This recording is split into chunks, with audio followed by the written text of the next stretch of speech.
Adamus, saluhan mo kaming kumain.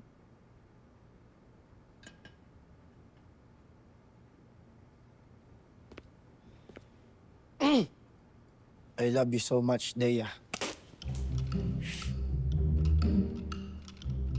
Ano ang iyong tinuran, Adamus? Isa kang tapat na kaibigan. I love you so much, Dea. Tara.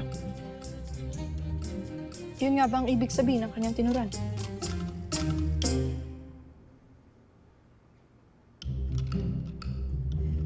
Oo, Dea. Yun ang ibig sabihin ni Adamus. Uulitin ko. I love you so much, Dea. Maiwan ko na kayo. I love you so much.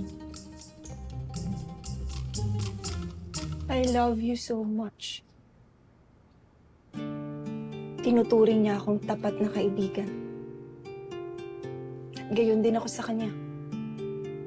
At sa iyo, Tera.